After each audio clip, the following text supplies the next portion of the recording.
rend les choses faciles. Et sèche-moi ces larmes de crocodile.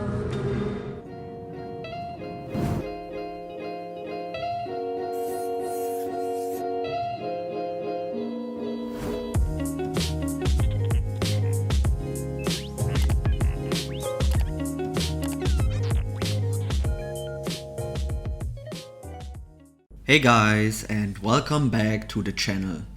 I hope you're all well and I'm happy to see you back in a new video. So today we are going to do the full review and watch score of the Rolex Submariner Kermit MOD that is based on a Seiko SRPD 55K1.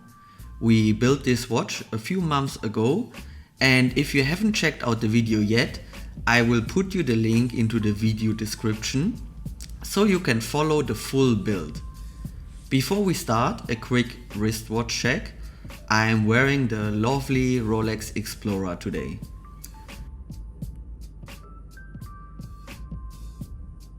So as said, we built the watch on the basis of a Seiko SRPD 55K1 and replaced several parts. The mod was done by my friend Usman, who is a professional Seiko modder here in Dubai. The price for this watch is around $650, and with that I think one of the best value for money mods you can buy. Often these watches can cost around $1,000 or even more at some dealers. Let's start with the dimensions. The case diameter is around 42 mm. The lug-to-lug length is around 45 mm. The case thickness is around 16 mm. The bracelet starts at 21 mm and tapers down to 18 mm. The clasp has a width of 21 mm. So overall it is not a small watch, but still wears fine. Even though I personally would prefer a thinner case, of course. The weight of the watch is 167 grams and with all links around 184 grams. The watch features a sapphire crystal that was installed, and the crystal is also slightly domed.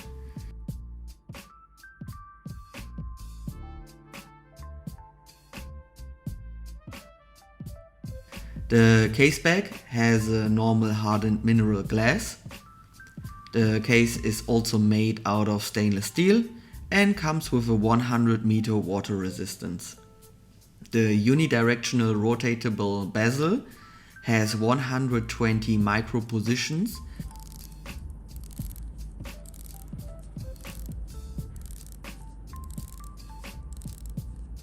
and also has quite a sturdy feel to it. The inlay of the bezel was changed to a ceramic green Submariner style inlay. For the build, we decided to keep the classic Seiko case and Seiko dial. With this, I hope to keep the character of the watch and not let it look like a Submariner clone. I think this combination fits very well to the watch and looks quite unique. On the dial, you find the hour markers in easy shapes of circles, ovals and triangles, and all of them are filled with a lot of luminescent material that gives a nice contrast to the matte black dial. The hands were changed to the classic Rolex Mercedes hands, and especially the hour hand matches the 12 o'clock marker perfectly. Also, I love the vintage style automatic logo above the 6 o'clock position. Overall, definitely a beautiful dial that suits the watch. Inside the watch we have the caliber 4R36, which features around 40 hours of power reserve, works at 21,600 beats per hour, winds bi-directional, has a hacking feature and is manufactured in Japan. Of course, this is a very affordable entry-level movement, but it works great, has a nice day-date complication and catches power very quickly, what I also like. The case has a water resistance of 100 meter without a screw down crown.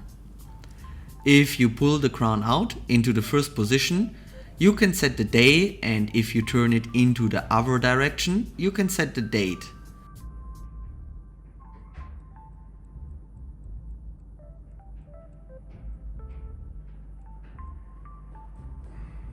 Pull it out into the second position and you can set the time.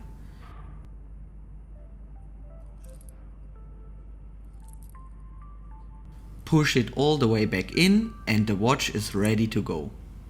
The crown is protected by 2 crown guards, which flow nicely into the case.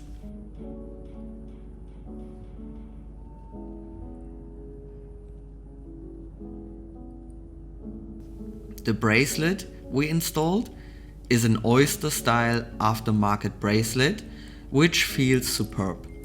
The clasp is a safety folding clasp with 2 side pushers to open it.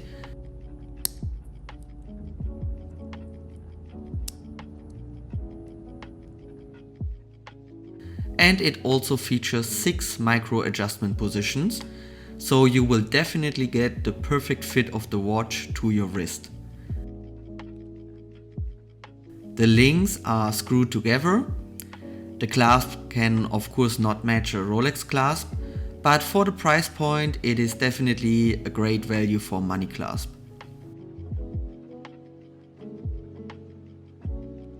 The open case bag is also a nice feature, especially if you're starting with mechanical watches. It is always nice to enjoy how a movement works and to see the rotor winding the watch. Time for a first wrist shot.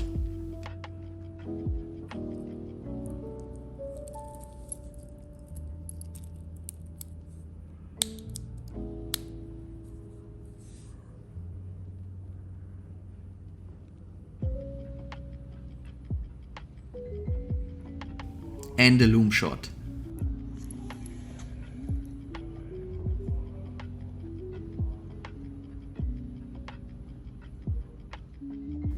And now it is time for the watch score. So as said, the dimensions of the watch are fine except for the thickness, which is due to the domed sapphire crystal a bit high. So overall I would wish it would be thinner for my 6.5 inch wrist. The case and features are nice with a see-through case bag, sapphire crystal and still a 100 meter water resistance. The movement is of course a very basic entry-level movement with a low power reserve, but it winds itself very quickly and has a cool feature with the day-date complication. A higher precision would definitely help to score a better score. The bracelet is finished very nicely and surprisingly good for an aftermarket part. The finishing of the clasp is unfortunately not yet on the level of the luxury brands, but is still doing the job. The edges could be a bit smoother as well as the operating mechanism. For the daily usage, this watch will work great with its complications and automatic movement, while again it could be a little bit lighter. For the sportive usage, it could again be lighter, but overall it is a sturdy and robust build with a good water resistance of 100 meter. Image and history of Seiko are of course great, but we are speaking about a mod here and some people may hate it while others will love it. So it is right in the middle. The brand recognition is similar, value for money is of course great with this watch. You get a ceramic bezel, good water resistance, automatic movement and a nice bracelet, and all that together for around $650, which is a great deal. Also, if you love the design of a Rolex Submariner but you can't afford one, I would say this is the way to go, and I would definitely prefer a modded Seiko to an homage watch like a Pagani design or whatever. This will deliver you quality with the reliability of a Seiko. So overall, this watch scored a nice 51 out of 100. And with that, we are at the end of the video, guys. I hope you liked this review. Leave me a comment, stay healthy, and see you in the next one. Thank you for watching, and bye bye.